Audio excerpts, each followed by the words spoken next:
Dear friends, आज का हमारा टॉपिक है फ्यूचर परफेक्ट टेंस। तो फ्यूचर परफेक्ट टेंस का इस्तेमाल भविष्य काल के लिए किया जाता है, आने वाले समय के लिए किया जाता है। जब आप एक अनुमान लगा के चलते हैं कि एक्शन यानी कि वर्ब क्रिया भविष्य काल में ही शुरू होके भविष्य काल में ख़त्म हो चुकी होगी। So, as I said, this tense is used to express or predict an action which will have started and finished in the future. तो जैसा कि मैंने अभी आपको एक्सप्लेनेशन दी थी, सेंटेंस के लास्ट में आप पहचान या आइडेंटिफिकेशन चेक कर सकते हैं। चुका होगा, चुके होंगे, चुकी होगी। वह खाना खा चुका होगा। वे दफ्तर पहुंच चुके होंगे। वह किताब पढ़ चुकी होगी। तो इसी तरीके से वाक्य के अंत में अगर आपको चुका होगा, चुके होंगे, चुकी होगी यह पहचान दिखे तो आप समझ जाइए the tense is future perfect tense. तो चलिए दोस्तों, स्टार्ट करते हैं आज का सेशन। लेकिन उससे पहले अगर आप मेरे चैनल पे नए हैं तो सब्सक्राइब करना मत भूलिएगा। इंग्लिश और पर्सनैलिटी डेवलपमेंट की बेस्ट वीडियोस आपको दोस्तों इसी चैनल पे मिलने वाली हैं। So let's start. अगर वीडियो पसंद आए तो लाइक ज़रूर कीजिएगा। This is Ritesh and welcome back to my series of tenses. बहुत ज़बरदस्त सीरीज़ चल रही है दोस्तों मेरी टेंसेज की। अगर किसी ने मेरे पिछले टेंसेज की वीडियोस को मिस आउट किया है तो बहुत इंपॉर्टेंट वीडियोस हैं, आप उनको ज़रा बैक में जाएं और देखें।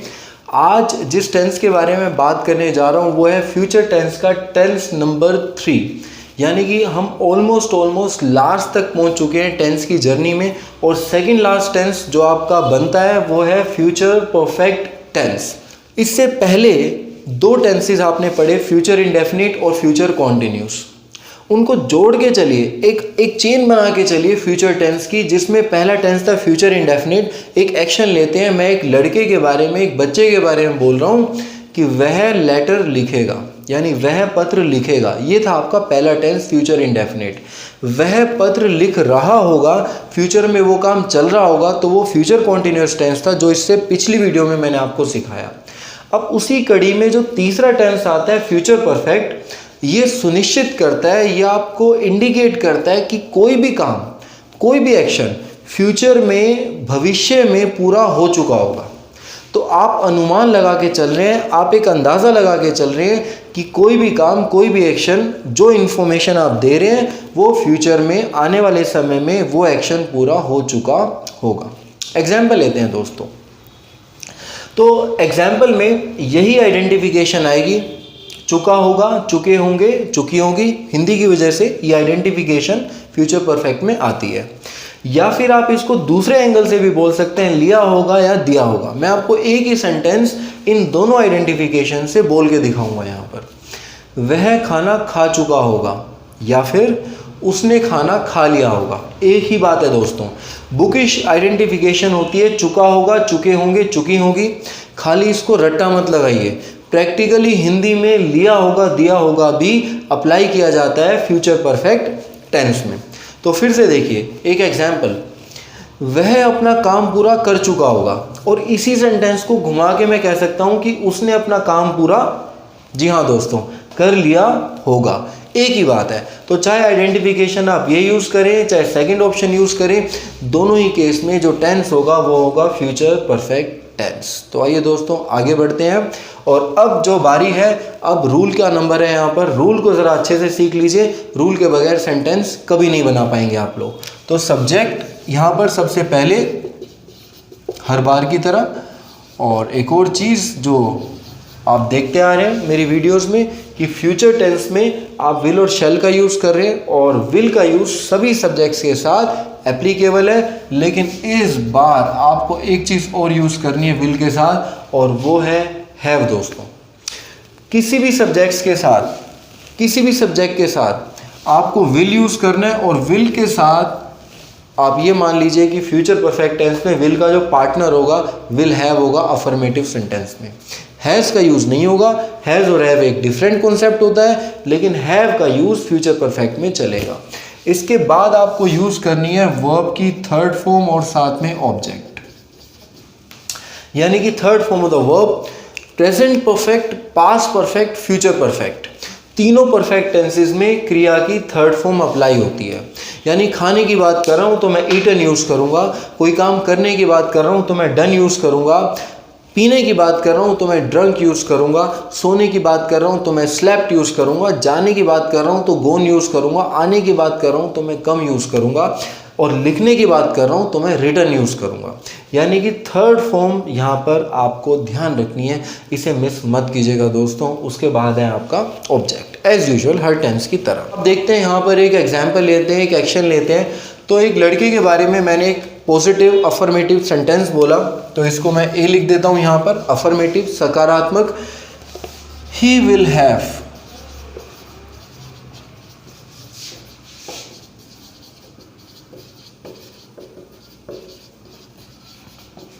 He will have completed his work. वह अपना काम पूरा कर चुका होगा या उसने अपना काम पूरा कर लिया होगा, सेम स्टोरी, एक ही बात है। अब अगला सेंटेंस जो है आपका वो बनेगा interrogative.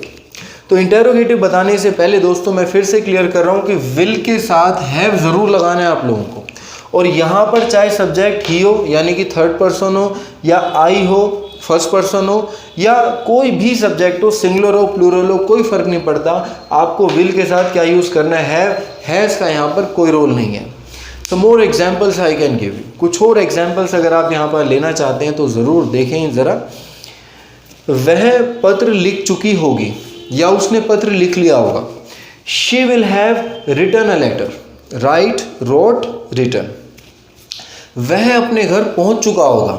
He will have reached his home, तो रीच्ड आपको थर्ड फॉर्म बहुत ध्यान से यहाँ पर अप्लाई करनी है।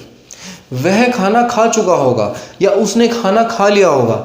ही will have eaten the food, तो ईट, एट, ईटन। तो दोस्तों बार बार मैं आप लोगों को ये फॉर्मेशन एक्सप्रेस इसलिए कर रहा हूँ ताकि आप कोई गलती ना करें। आज मेरे इस वीडियो के बाद ये टेंस आपके दिमाग में छप जाना चाहिए, रट जाना चाहिए आपको मुँह ज़बानी। तो आइए दोस्तों नेक्स्ट कैटेगरी ले लेते हैं इंटेरोगेटिव की। तो सवाल पूछूंगा मैं यहाँ पर, इसी सेंटेंस को मैं क्वेश्चन में चेंज करूँगा। क्या वह अपना काम पूरा कर चुका होगा? आपको हेल्पिंग वर्ब चेक करना है और आगे ले आना है। हेल्पिंग वर्ब सिर्फ विल है दोस्तों, विल हैव नहीं है, सिर्फ विल। तो विल को हम आगे ले आते हैं, will he have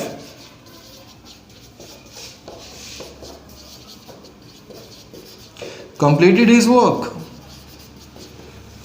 so will he have completed his work, क्या उसने अपना काम पूरा कर लिया होगा या क्या वह अपना काम पूरा कर चुका होगा? इंटेरोगेटिव, आपने सवाल पूछ लिया।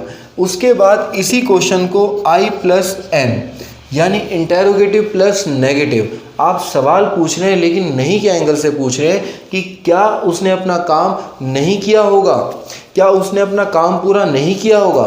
तो जो सब्जेक्ट है दोस्तों उसे देख लीजिए इंटेरोगेटिव में, वो है ही, और आपको नोट की सेंस इंटेरोगेटिव के बीच में डालनी है। कैसे?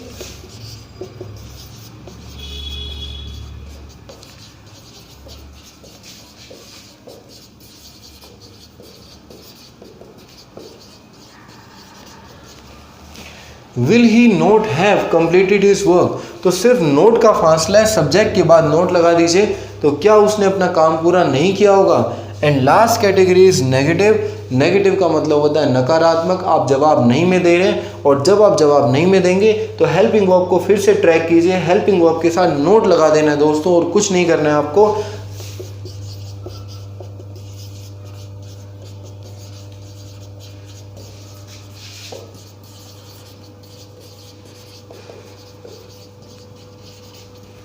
सो he will not have completed his work, उसने अपना काम पूरा नहीं किया होगा, ये जवाब था आपका नेगेटिव में। तो दोस्तों ये था आपका फ्यूचर परफेक्ट टेंस। कोई भी इसमें मुश्किल आपको आनी नहीं चाहिए इस वीडियो के बाद, बट अगर तब भी कोई डाउट हो, कोई सवाल हो तो ज़रूर कमेंट सेक्शन में पूछेगा। और दोस्तों आप अगर मेरे चैनल पे नए हैं तो प्लीज़ सब्सक्राइब कर लीजिए और बेल आइकन को भी प्रेस कर लीजिए। ये वीडियो पसंद आए तो लाइक और शेयर ज़रूर कीजिएगा। That's all I have for today. Thank you so much.